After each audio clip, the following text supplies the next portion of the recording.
गौरावराम एवं घनश्यामपुर में पंचायत चुनाव को लेकर डीडीसी व सिटी एसपी ने सुपर जोनल, जोनल एवं सेक्टर पदाधिकारियों को की ब्रीफिंग।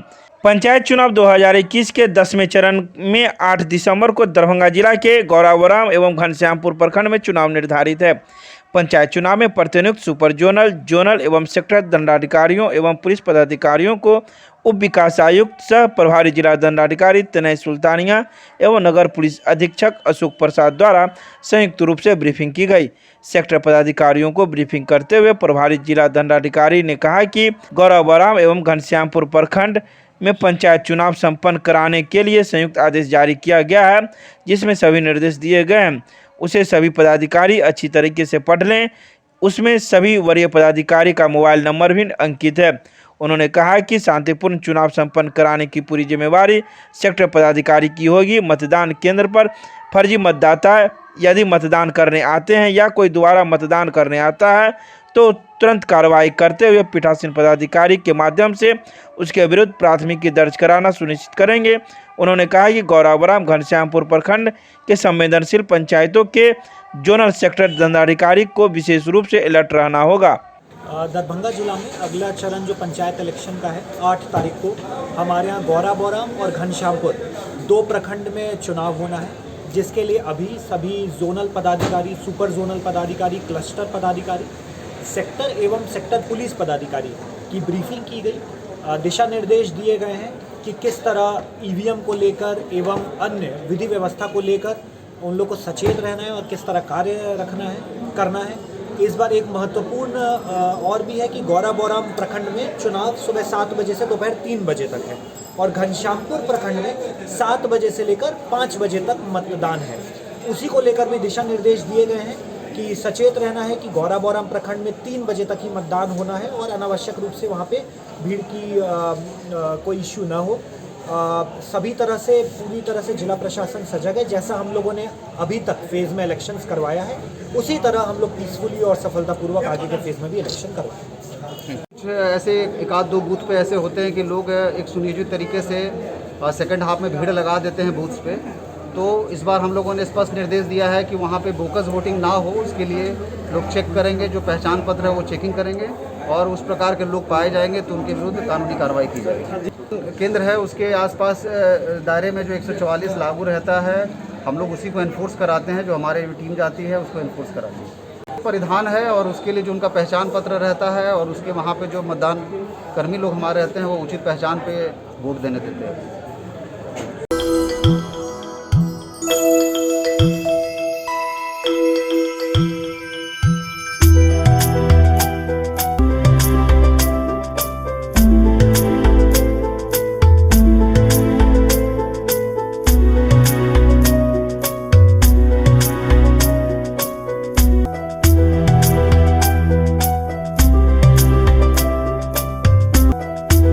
मिथिला विश्वविद्यालय में भारत रत्न बाबा साहब डॉक्टर भीमराव अंबेडकर की 66वीं महापरिनिर्वाण दिवस का किया गया आयोजन। 6 दिसंबर को राष्ट्रीय सेवा योजना के तत्वाधान में ललित नारायण मिथिला विश्वविद्यालय मुख्यालय पर भारत रत्न बाबा साहब डॉक्टर भीमराव अंबेडकर की 66वीं महापरिनिर्वाण दिवस पर भारतीय संविधान के शिल्पकार सह जनक डॉक्टर भीमराव अंबेडकर को श्रद्धासुमन अर्पित किया गया।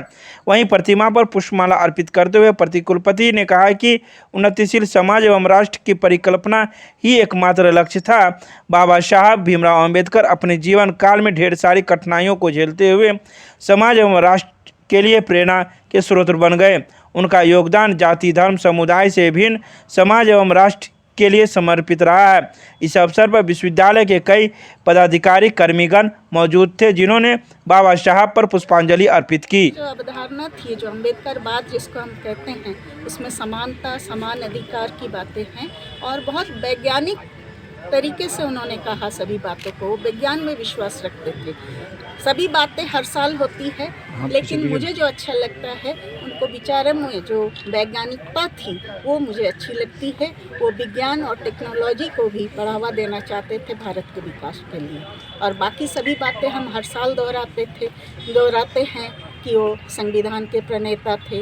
लेकिन उनकी किताब जो है एनिहिलेशन ऑफ कास्ट, जिसमें जाति प्रथा का विनाश, ये किताब अगर आप पढ़ें, और कई किताब है। जब उन्होंने धर्म परिवर्तन की बात की तो उन्होंने जो अनाउंसमेंट किया उसके बाद 21 साल तक उन्होंने धर्म की पढ़ाई की, हर धर्म की पढ़ाई की, कई भाषाएं सीखी उन्होंने, पाली प्राकृत उन्होंने सीखा बौद्ध धर्म पढ़ने के लिए। और जब उन्होंने अनाउंसमेंट किया उसके 21 साल बाद जाके जब उनको पूरा ज्ञान हो गया तब उन्होंने धर्म परिवर्तन किया। तो इस तरह के जो लगन उनकी थी, शिक्षा था, ज्ञान के प्रति जो है, ज्ञान के उपासक थे वो।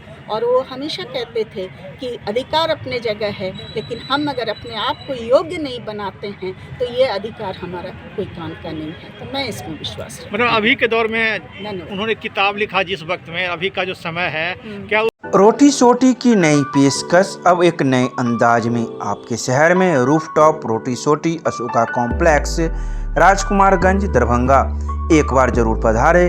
हमारा संपर्क नंबर है 8084286455 और 8298542000।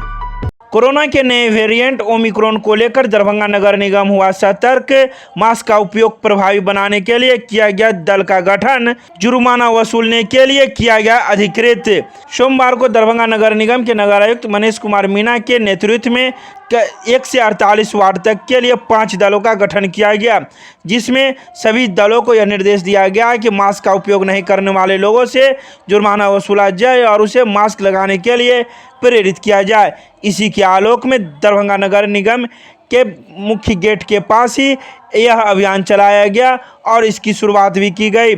इसमें सभी संग्रहकर्ता के साथ ही नगर निगम के कुछ कर्मियों को शामिल किया गया है और यह सख्त आदेश दिया गया है कि यह मास्क का उपयोग का सघन जांच लगातार किया जाएगा और नहीं उपयोग करने वाले लोगों से जुर्माना लिया जाएगा।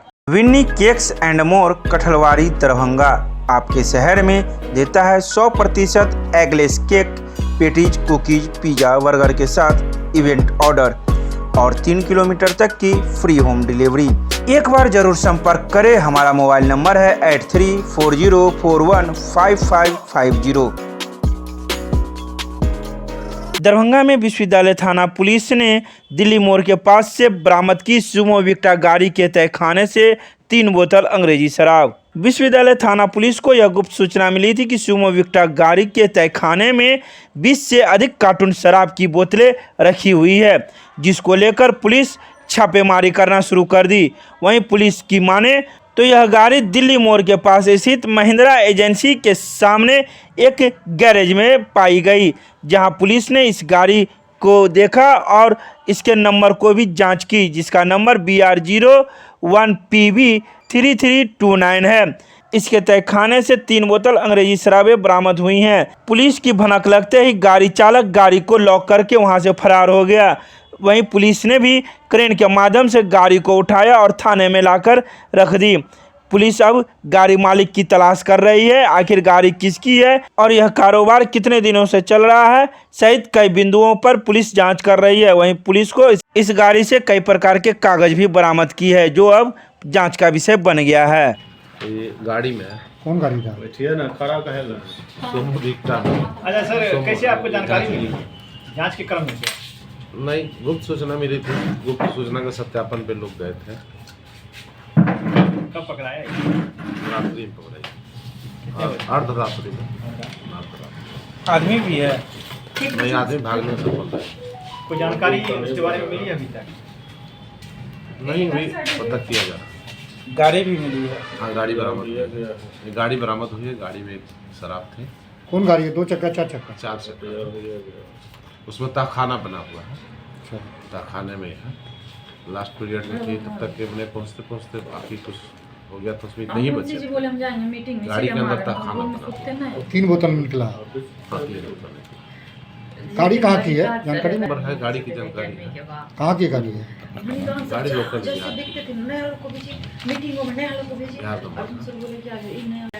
पर BR01PA 3329। कौन गाड़ी है? सोमो, उजला रंग की गाड़ी है सोमो। मालिक का पता चला? मालिक का भी जांच की जाएगी। अब नंबर निकालने के बाद में उस पर नंबर सही है या क्या है, देखने के बाद ही पता पड़ेगा।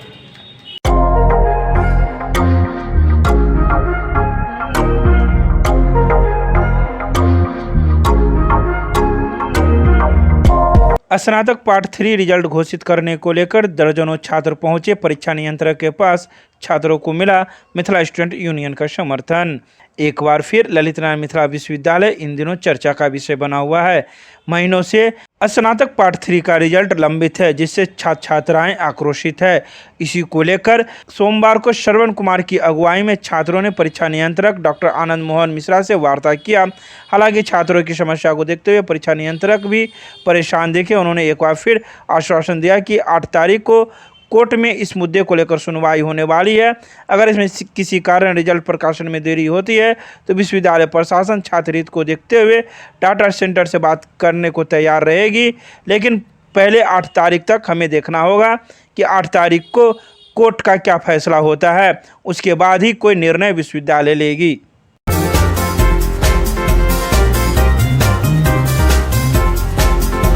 अखिल भारतीय विद्यार्थी परिषद दरभंगा की ओर से भारत रत्न डॉक्टर भीमराव अंबेडकर की पुण्यतिथि ललित नारायण मिथिला विश्वविद्यालय परिसर में स्थापित डॉक्टर भीमराव अंबेडकर की प्रतिमा पर माल्यार्पण कर किया गया।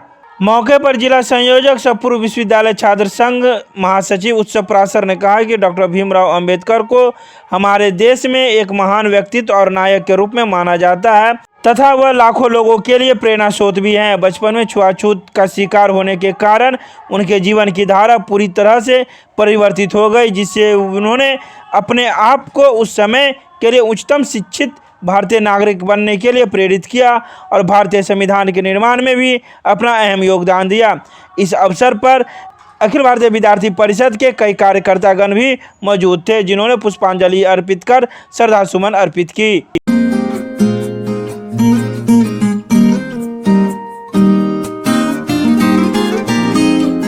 कुलपति कुलसचिव की बर्खास्तगी की मांग को लेकर आयोजित मिथिला बंद को लेकर सफल बनाने की अपील। आयशा ने प्रेस वार्ता कर दी कई जानकारी। सोमवार को आयशा जिला कार्यालय में आयोजित संवाददाता सम्मेलन को संबोधित करते हुए प्रिंस राज ने कहा कि राजभवन और बिहार सरकार के प्रत्यक्ष नेतृत्व में पूरे बिहार के विश्वविद्यालय में भ्रष्टाचार को बढ़ावा दिया जा रहा है। कई दिन बीत जाने के बाद भी विश्वविद्यालय में भ्रष्टाचार की जांच शुरू नहीं की गई है, जिससे साफ साफ दिख रहा है कि भ्रष्टाचारियों को खुलेआम बिहार सरकार का समर्थन है। साथ ही उन्होंने यह भी कहा कि मिथिला विश्वविद्यालय के कुलपति और कुलसचिव दोनों पर कई तरह के मुकदमे दर्ज हैं तथा कुलपति पर तो कई विश्वविद्यालय में भ्रष्टाचार के आरोप भी लगे हैं। साथ ही साथ मिथिला विश्वविद्यालय में भी कई तरह की अनियमितताएं हैं और इस कोई कार्रवाई नहीं हो रही है, जिसको लेकर ऐसा छात्र संगठन आने वाले 15 दिसंबर को मिथिला बंद के साथ साथ पूरे बिहार में राज्यपाल व मुख्यमंत्री का पुतला दहन करेगी। साथ ही 22 दिसंबर को पूरे बिहार में विश्वविद्यालय बंद करने की घोषणा की है। महामहिम कुलाधिपति महोदय और बिहार सरकार के संरक्षण में बिहार में उच्च शिक्षा को बर्बाद किया जा रहा है। आज जिस तरह से पूरे बिहार के विश्वविद्यालयों में भ्रष्टाचार का उजागर हुआ है, उसमें जो कार्रवाई हुई है, मगध विश्वविद्यालय के वीसी पे कार्रवाई हुई है, लेकिन उनको 1 महीना के छुट्टी देकर के घर भेज दिया गया है। मिथिला विश्वविद्यालय के अंदर में जो भ्रष्टाचार का मामला सामने आया है, मिथिला विश्वविद्यालय कुलपति पर भ्रष्टाचार का मामला सामने आया है, मिथिला विश्वविद्यालय के रजिस्ट्रार पर कई आरोप भ्रष्टाचार के लगे हुए हैं, कई बार सस्पेंड हो गए हैं, लेकिन फिर भी वो मिथिला विश्वविद्यालय में रजिस्ट्रार बने हुए हैं। इन लोग का जो तिक्रम चल रहा है कुलपति कुलाधिपति के संरक्षण में, इसके खिलाफ 15 तारीख को मिथिलांचल बंद का कॉल दिया गया है संयुक्त विश्वविद्यालय बचाओ संघर्ष मोर्चा के द्वारा, और 22 दिसंबर को आयशा पूरे बिहार में विश्वविद्यालय बंद की घोषणा किया है। वहीं दूसरी ओर 15 को पूरे राज्य में कुलपति कुलाधिपति और नीतीश कुमार का पुतला दहन होगा। इन सभी कार्यक्रम को लेकर के आज हम लोग प्रेस वार्ता कर रहे हैं और इसके माध्यम से हम मांग कर रहे हैं कि आज जितने भी बिहार के अंदर विश्वविद्यालय हैं और उनके कुलपति और कुलसचिव की नियुक्ति प्रक्रिया से लेकर के और अभी तक के कार्यकाल की संपूर्णता में विजिलेंस के माध्यम से जांच हो, क्योंकि सरकार ने एक खेला खेल दिया है, महालेखाकार को दे दिया है। विश्वविद्यालय की ऑडिट सालों भर चलती रहेगी, लेकिन उससे कोई स्पष्ट निर्देश नहीं आएगा। इसीलिए तत्काल उसको तत्क्षण एक किसी कमेटी के द्वारा या फिर विजिलेंस के द्वारा कुलपति और कुलसचिव के संपूर्ण काल की जाँच हो और उसके आधार पर उन पर कार्रवाई हो। ये हम आज के प्रेस वार्ता के माध्यम से मांग कर रहे हैं। क्या नाम हुआ? प्रिंस राज, जिला अध्यक्ष आयशा।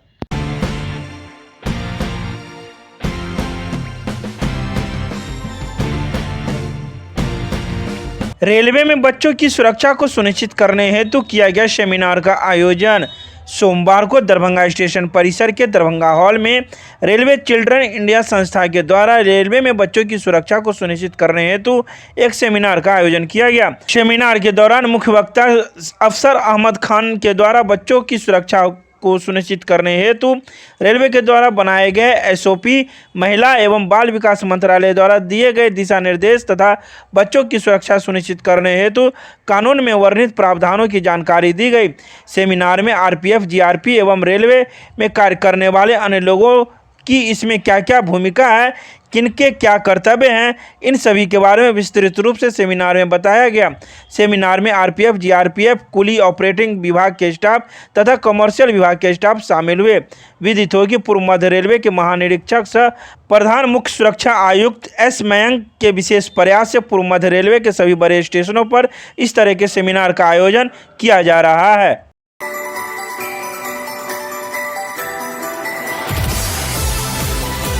दरभंगा के किला घाट में एसडीपीआई के द्वारा बाबरी विध्वंस को लेकर किया गया विरोध प्रदर्शन। सोमवार को बाबरी विध्वंस को लेकर किला घाट के सामने एसडीपीआई और कई मुस्लिम संगठनों के द्वारा काली पट्टी हाथों में बांधकर विरोध दर्ज कराया गया।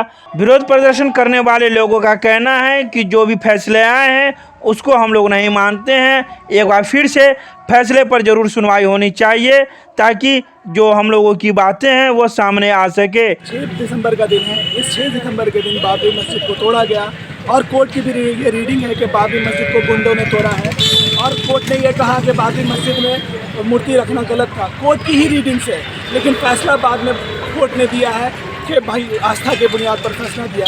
तो हम चाहते हैं कि फैसला सबूतों के बुनियाद पर हो, आस्था के बुनियाद पर नहीं हो, क्योंकि डेमोक्रेटिक का ये डिमांड है, डेमोक्रेटिक कंट्री का ये कोई भी फैसला सबूतों के बुनियाद पर होना चाहिए। तो हम डेमोक्रेसी को फिर से कायम रखने के लिए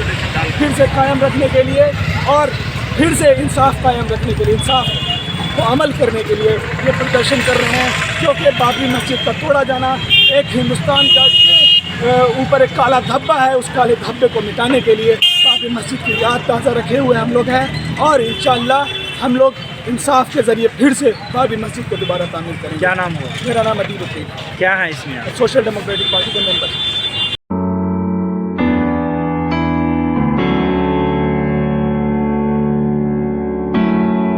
दरभंगा के खनका चौक के पास स्थित खानकाह समरकंदिया में 128वां सालाना उर्से समरकंदी का आगाज ख़त्म बुखारी, चादरपोशी और कुल्फ शरीफ के साथ शुरू हो गया। खानका के सज्जादा नसीने पीरे तरीक़त हजरत अल्लामा मौलाना सैयद शमसुल्लाह जान मिसबाही बाबू हुजूर के हाथों चादरपोशी की रस्म अदा की गई। इस मौके पर सुबह में बाबू हुजूर ने उन बच्चों को हदीस और कुरान की आखिरी आयत पढ़ाया जिनको इस साल मदरसे से उर्स के मौके पर दस्तार दी जाएगी। इस बार आलिम और हाफिज की दस्तार में 32 बच्चों को दी जाएगी। 6 दिसंबर को शुरू होकर 9 दिसंबर को उर्स का समापन किया जाएगा। इस उर्स में बिहार, बंगाल, उड़ीसा, नेपाल, पुणे, मुंबई, दिल्ली, गुजरात, टाटा, जमशेदपुर से अकीकतमंद तशरीफ़ लाते हैं और मुल्क के मशहूर उलमा व शायर उर्स में तशरीफ़ लाते हैं। उलमा और जायरीन के खाने और रहने का इंतज़ाम खनका की तरफ से किया जाता है।